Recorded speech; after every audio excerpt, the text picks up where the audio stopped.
الحمد لله وكفى والصلاة والسلام على من لا نبي بعده أما بعد فأعوذ بالله من الشيطان الرجيم بسم الله الرحمن الرحيم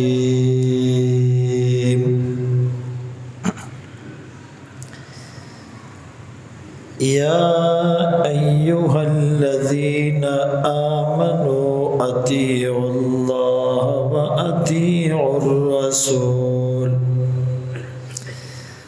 وأولي الأمر منكم فإن تنازعتم في شيء فردوه إلى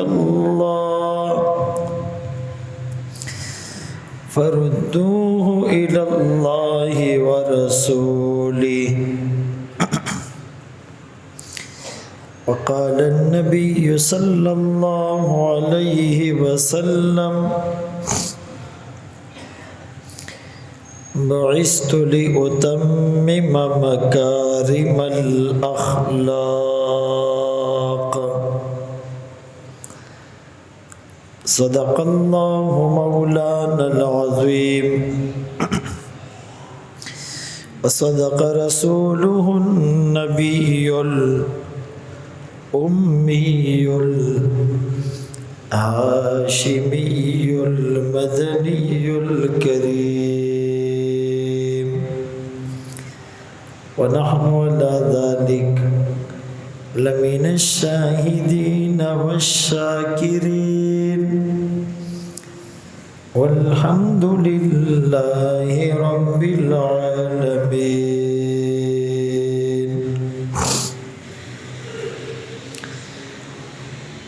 مومن جو فدا نقش کفے پائے نبی ہو زیر قدم آج بھی عالم کا خزینہ گر سنت نبوی کی کرے پیروی امت طوفان سے نکل جائے گا پھر اس کا سفینہ محمد کی غلامی دین حق کی شرط اول ہے اور اسی میں اگر کچھ خامی تو سب کچھ نامکمل ہے. واجب الاحترام عزیزان گرامی، آپ کے سامنے قرآن کریم فرقان مجید کی ایک آیت کریمہ تلاوت کی اور سرکار دو عالم تاجدار مدینہ محمد مصطفیٰ احمد مجتبیٰ صلی اللہ علیہ وسلم کی حدیث مبارکہ پیش کی.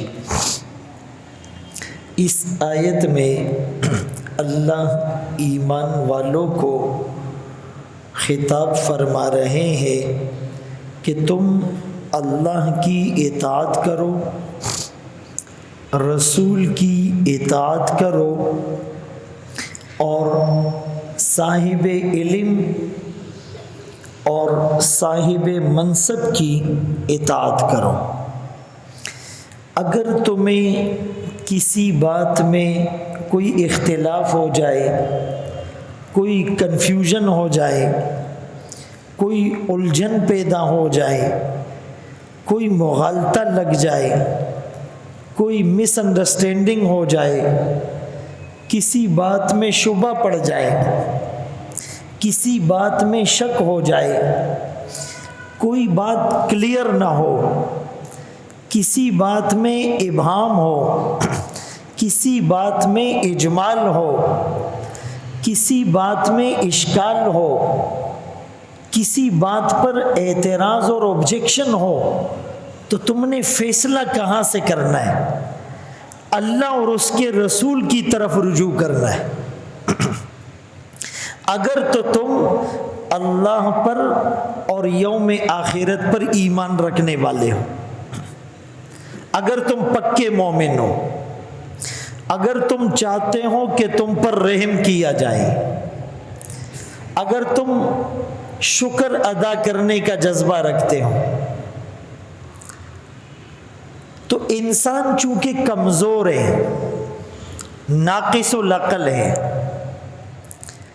خامیوں کا مجموعہ ہے، خطاؤں کا پتلا ہے،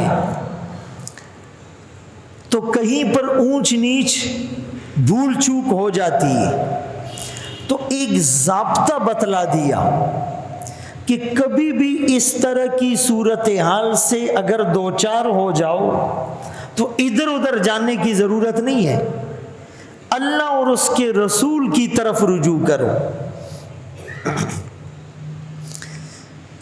رسول اللہ صلی اللہ علیہ وسلم کے زمانے میں صحابہ کو جب کسی آیت کی سمجھ نہ آتی تو ان کے پاس تو آسان سا فارمولہ تھا، وہ رسول اللہ صلی اللہ علیہ وسلم کے پاس جاتے، آقا یہ آیت، اس کا ترجمہ، اس کا معنی، اس کا مفہوم، اس کی تشریح، اس کی وضاحت ہمیں سمجھ نہیں آ رہی۔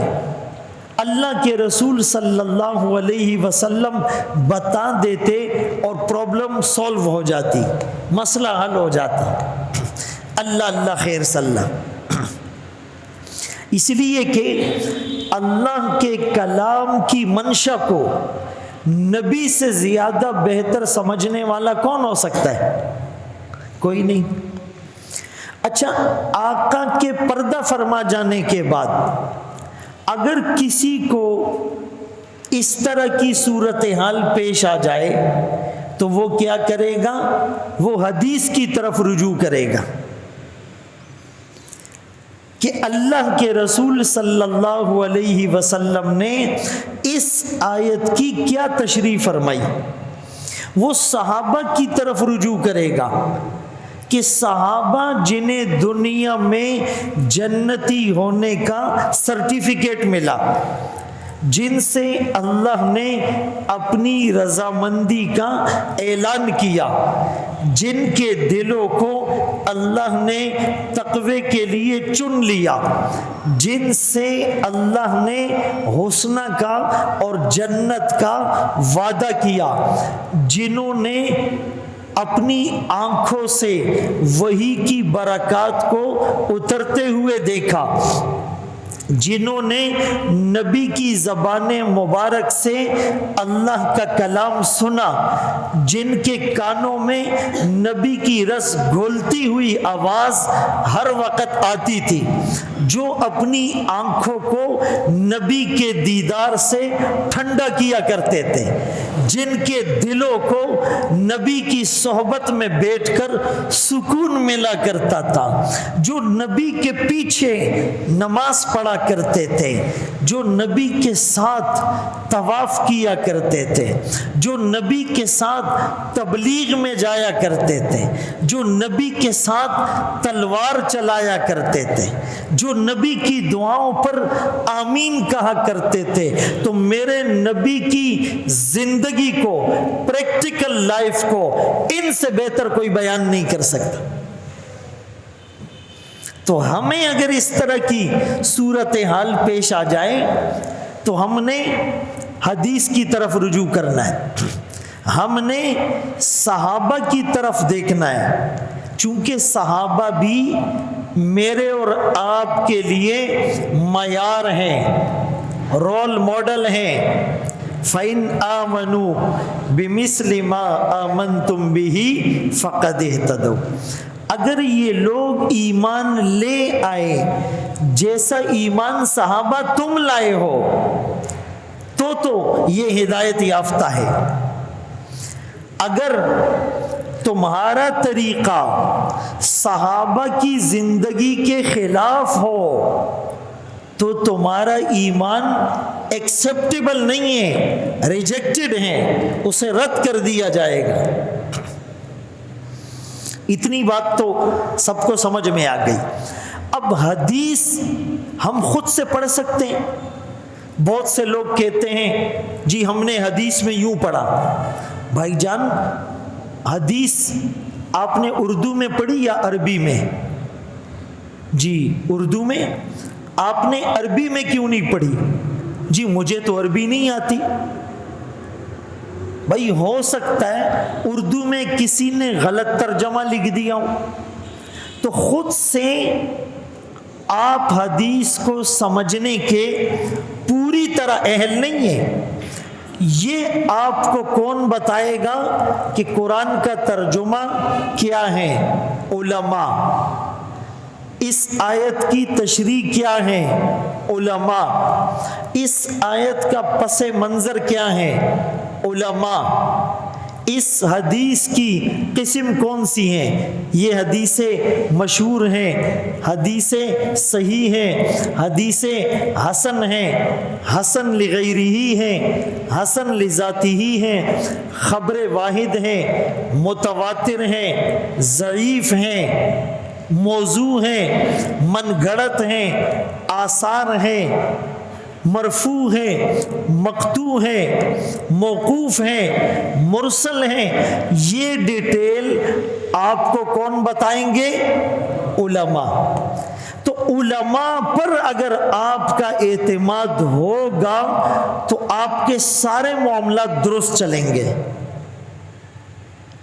اگر علماء سے آپ کا اعتماد ہٹ گیا، جو ہٹایا جا رہا ہے، متزلزل ہو گیا، جس کی کوشش ہو رہی ہے، ایک سیناریو بنایا جا رہا ہے کہ علماء اور عوام میں گیپ ہو، آپ کا تعلق منبر اور محراب سے کمزور پڑ جائے، تو پھر آپ کو صحیح غلط کا پتہ نہیں چلے گا۔ اسی لیے فرمایا فَاسْأَلُوا أَهْلَ الذِّكْرِ، کہ سوال کس سے کرنا ہے؟ اہل ذکر سے۔ مفسرین نے لکھا اہل ذکر کا مطلب جو اس زمانے میں تورات اور انجیل کو جانتے تھے، ان کو بھی پتہ تھا کہ تورات اور انجیل میں اس قرآن کا اور اس نبی کا اور ان کے صحابہ کا تذکرہ ہے۔ اور بعض مفسرین نے لکھا کہ ذکر سے مراد قرآن ہے۔ اِنَّا نَحْنُ نَزَّلْنَا الذِّكْرَ، بے شک ہم نے اس ذکر کو نازل کیا۔ یہاں پر الذکر سے مراد قرآن ہے۔ تو قرآن والوں سے پوچھو، علم والوں سے پوچھو۔ گزشتہ ہفتے ایک چینل پر ایک ٹی وی پروگرام میں عورت مارچ کے حوالے سے مجھ سے سوال ہوا، تو اس پر میں نے اپنی بات پیش کی، اپنا موقف پیش کیا۔ تو ایک محترمہ خاتون وہ فون پر کہنے لگی کہ ہم قرآن اور حدیث کو علماء سے اور مفتیوں سے بہتر سمجھتے ہیں، ہمیں کوئی قرآن اور حدیث نہ پڑھائیں، ہم مسلمان ہیں۔ تو میں نے جواب میں کہا کہ چونکہ محترمہ قرآن اور حدیث کو جانتی ہے، اسی لیے میں قرآن اور حدیث کے حوالے پیش کرتا ہوں، وہ اس کی روشنی میں بتائے کہ عورت مارچ کے نام پر عورتوں کا بے پردہ نکلنا، مرد کی اجازت کے بغیر نکلنا اور ایسے نعرے اور پوسٹر لگانا، یہ قرآن کے مطابق ہے یا نہیں؟ قرآن میں اللہ فرماتے ہیں قرن فی بیوتکن، عورت گھر میں قرار پکڑے، بغیر ضرورت کے گھر سے نہ نکلے، اگر مجبوری میں نکلنا ہے یدنین علیہن من جلابیبہن، وہ چادر ڈال کے نکلے، وَلْيَضْرِبْنَ بِخُمُرِهِنَّ عَلَى جُيُوبِهِنَّ، وہ گریبان کو چھپا کر نکلے. وَلَا تَبَرَّجْنَ تَبَرُّجَ الْجَاهِلِيَّةِ الْأُولَى، زمانہ جاہلیت کی طرح بناؤ سنگار کر کے نہ نکلے. کوئی عورت کسی غیر مرد کے ساتھ تنہائی میں نہ جائے، کوئی عورت کسی نامحرم کے ساتھ مکس گیدرنگ اور اختلاط میں نہ رہیں. یغضضن من ابصارہن، ہر مرد ہر عورت اپنی نظروں کی حفاظت کرے. نکاح اللہ کا حکم، نبی کی سنت. تو ظاہر سی بات ہے کہ بہت سے لوگوں کو قرآن نہیں آتا، عربی بھی نہیں آتی، اور دعویٰ کرتے ہیں کہ ہمیں قرآن آتا ہے. تو کسی بھی بات کو سمجھنے کے لیے سب سے پہلی چیز کیا ضروری ہے کہ آپ کو وہ زبان آتی ہو. بھائی انگلش کی کتاب کو کون سمجھ سکتا ہے؟ جس کو انگلش آتی ہو. عربی کی کتاب کو کون سمجھ سکتا ہے؟ جس کو عربی آتی ہو. فارسی کی کتاب کو کون سمجھ سکتا ہے؟ جس کو فارسی آتی ہو. تو پہلی بات، چونکہ قرآن عربی میں ہے، بلسان عربی مبین، قرآن کس میں ہے؟ عربی میں. تو قرآن کو سمجھنے کے لیے عربی زبان کا آنا ضروری ہے. اور دوسری بات، جس درجے کا کلام ہو، جس معیار کا کلام ہو، جس اسٹینڈرڈ کا کلام ہو، اسی معیار کے مطابق وہ زبان سیکھنا ضروری ہے. صرف 2-4 جملے سیکھنا کافی نہیں ہے. اردو اخبار تو عام آدمی بھی پڑھ سکتا ہے، لیکن مرزا غالب کے اشعار کو ہر آدمی سمجھ سکتا ہے. علامہ اقبال کی شاعری کو اتنی گاڑی اردو ہے، ہر آدمی سمجھ سکتا ہے.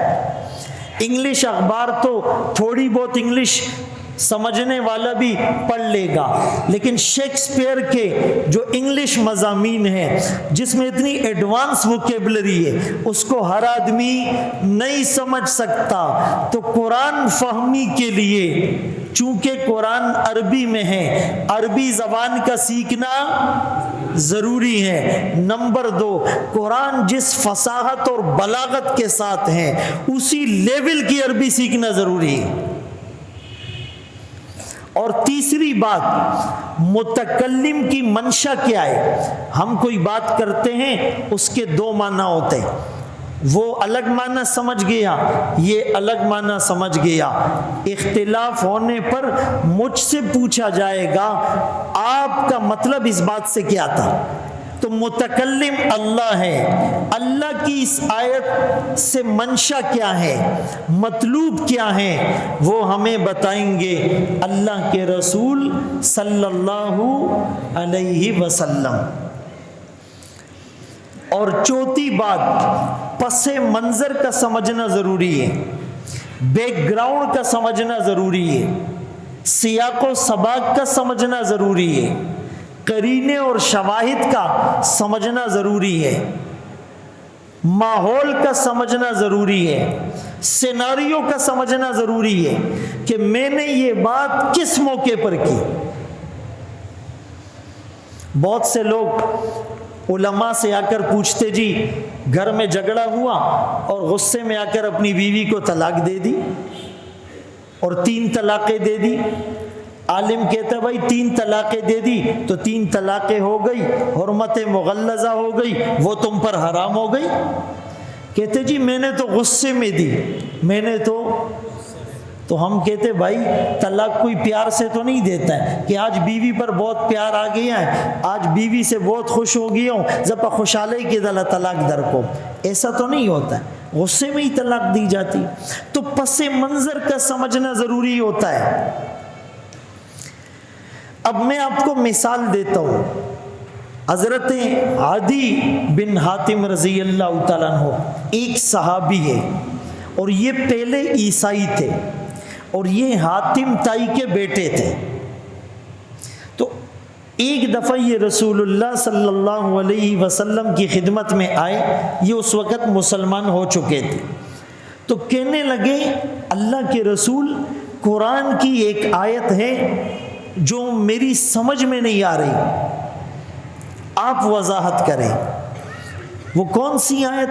اتخذوا احبارهم ورهبانهم اربابا من دون اللہ۔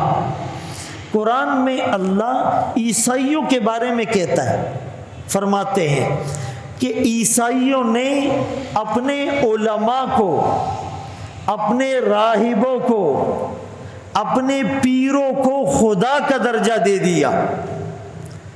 تو عدی بن حاتم رضی اللہ تعالیٰ عنہ کہنے لگے کہ میں تو پہلے عیسائی تھا، ہم عیسائی تو اپنے علماء اور پادریوں کو اور راہبوں کو خدا نہیں بناتے تھے، اور قرآن کہہ رہا ہے کہ انہوں نے خدا بنا لیا۔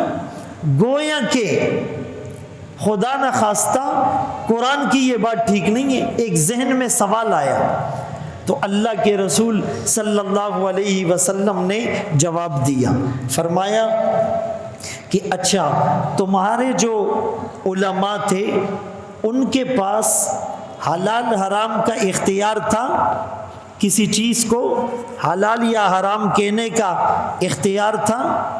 کہنے لگے ہاں، ہمارے جو پادری تھے وہ جس چیز کو چاہتے حلال کر دیتے اور جس چیز کو چاہتے حرام کر دیتے، ان کے پاس اتھارٹی تھی۔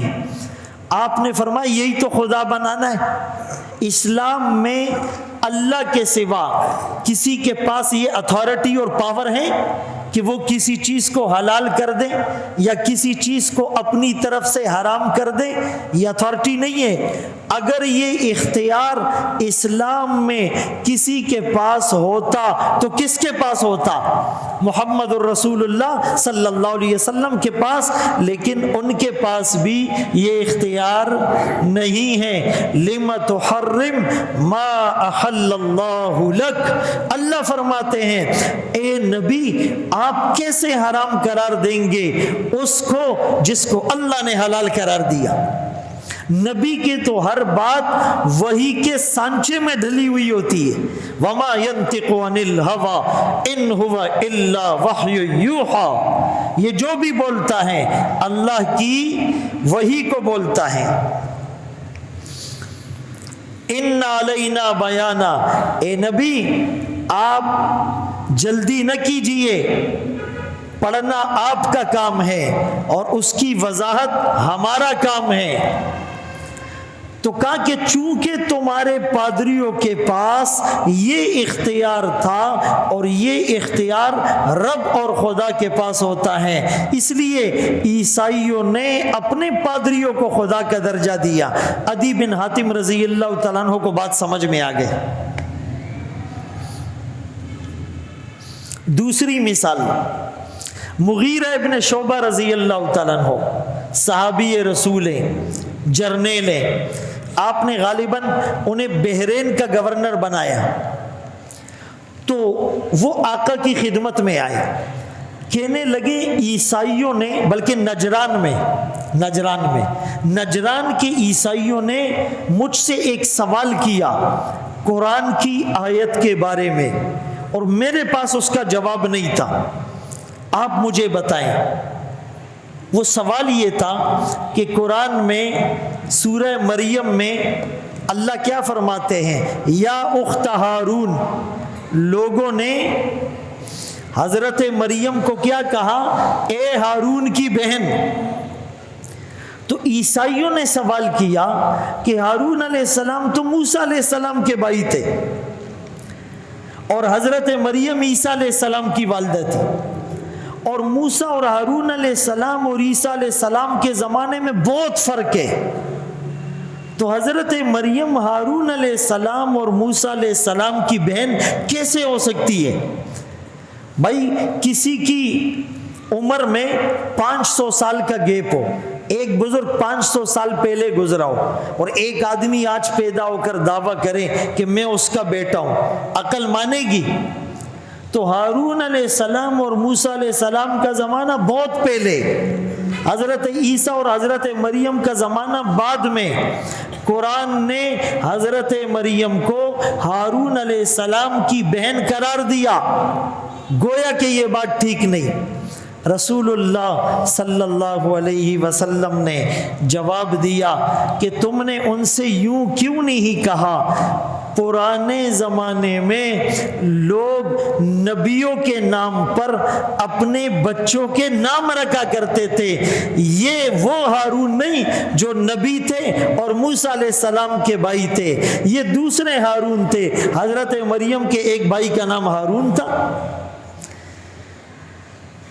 تو میں جو بات سمجھانا چاہ رہا ہوں، آج کل بڑے بڑے اسکالرز ٹی وی پر اور سوشل میڈیا پر آتے ہیں،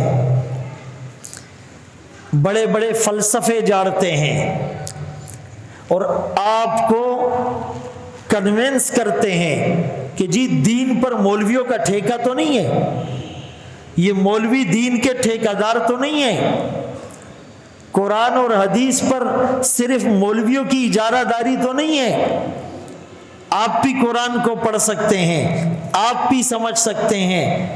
اور یہاں تک کہا جاتا ہے کہ اجتہاد کا دروازہ مولویوں نے بند کیا، ہر آدمی اجتہاد کر سکتا ہے، قیاس سے کام لے سکتا ہے، اپنی عقل کے گھوڑے دوڑا سکتا ہے، اپنی مرضی کی تعویلات کر سکتا ہے، اپنی مرضی کا مطلب اس سے اخذ کر سکتا ہے۔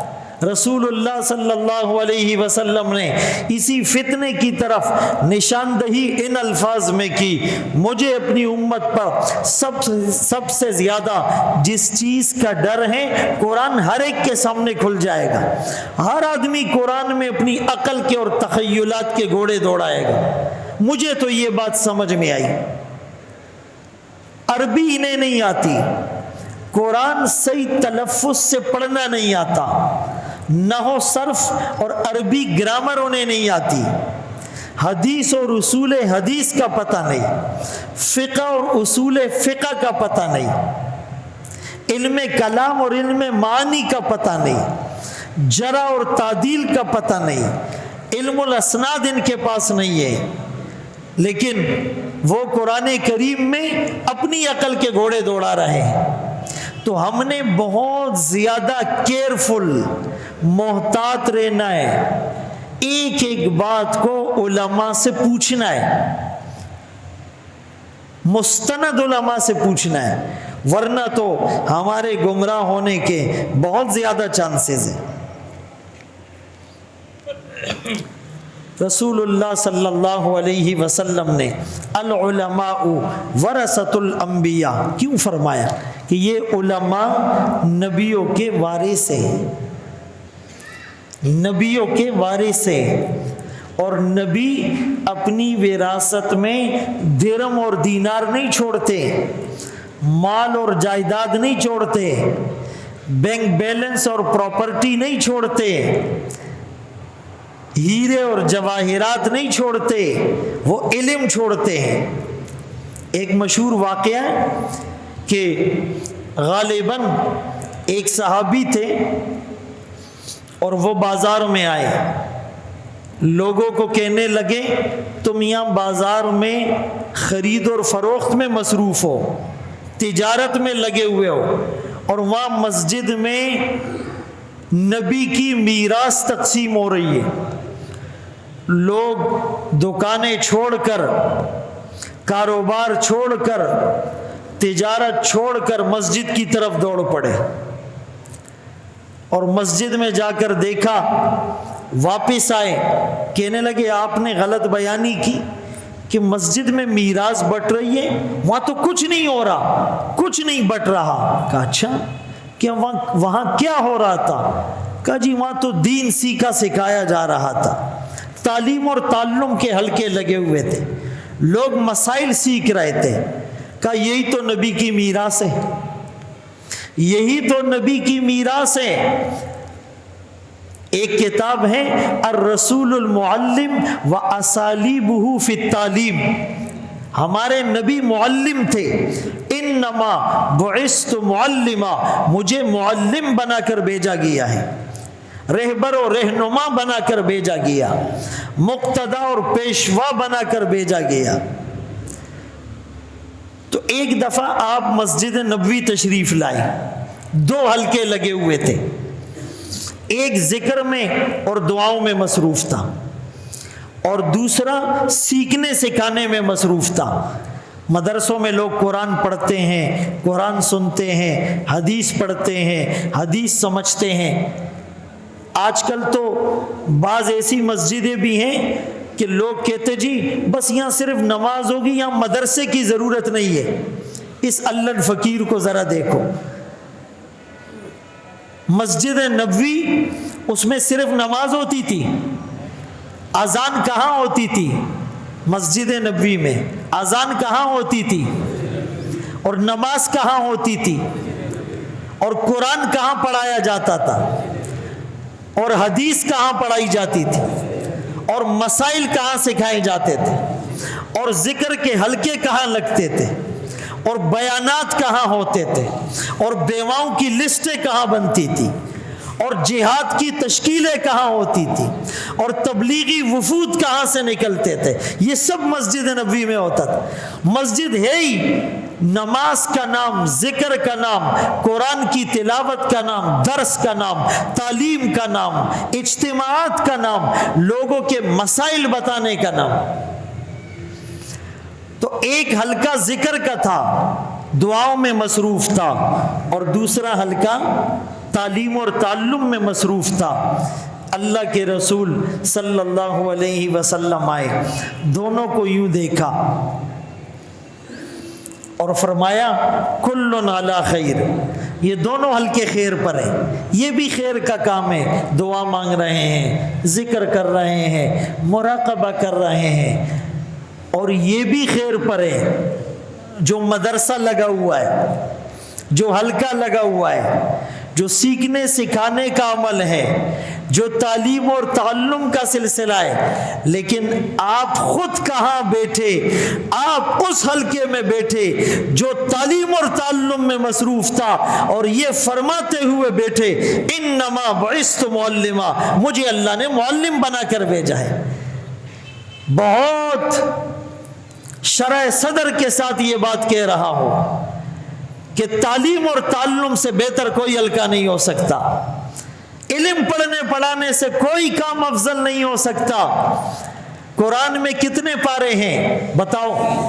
سورتیں کتنی ہیں؟ 114۔ منزلیں کتنی ہیں؟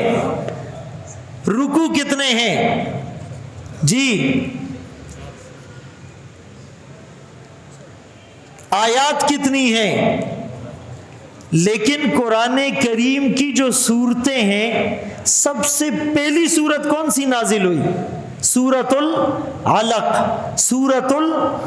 اس کی ابتدائی آیات جو پہلی وحی اتری، اس پہلی وحی کا جو پہلا لفظ تھا وہ اقرا، پڑھنے پڑھانے کا تھا۔ 570 سال کے گیپ کے بعد جو پہلی وحی آتی ہے معاشرے میں سدھار کے لیے، معاشرے کو سنوارنے کے لیے، انقلاب کے لیے، تغیر اور چینج کے لیے، وہ پہلی وحی نماز کی نہیں تھی، روزے کی نہیں تھی، زکوٰۃ کی نہیں تھی، تبلیغ کی نہیں تھی، جہاد کی نہیں تھی، صدقہ اور خیرات کی نہیں تھی، انفاق فی سبیل اللہ کی نہیں تھی، دعاؤں کی نہیں تھی، مراقبے کی نہیں تھی۔ وہ پہلی وحی جو اللہ نے اتاری، اقرا، پڑھنے پڑھانے کا حکم دیا۔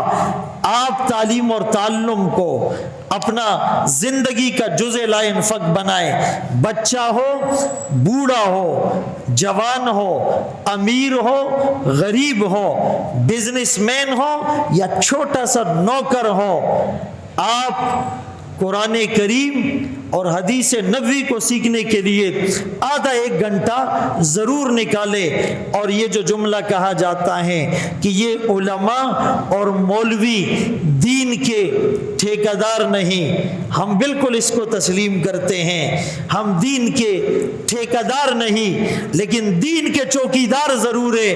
اگر کوئی ادھر ادھر سے اسلام کی نظریاتی سرحد پر حملہ کرنے کی کوشش کرے گا، کسی آیت کا کا غلط ترجمہ لکھے گا، کسی آیت کی غلط تشریح کرے گا، کسی چیز کا غلط مفہوم پیش کرے گا، ہم ان کے خلاف میدان میں اترے تھے، اترے ہیں اور اتریں گے۔ اللہ ہم سب کو صراط مستقیم پر چلنے کی توفیق نصیب فرمائے۔ وآخر دعوانا ان الحمد للہ رب العالمین۔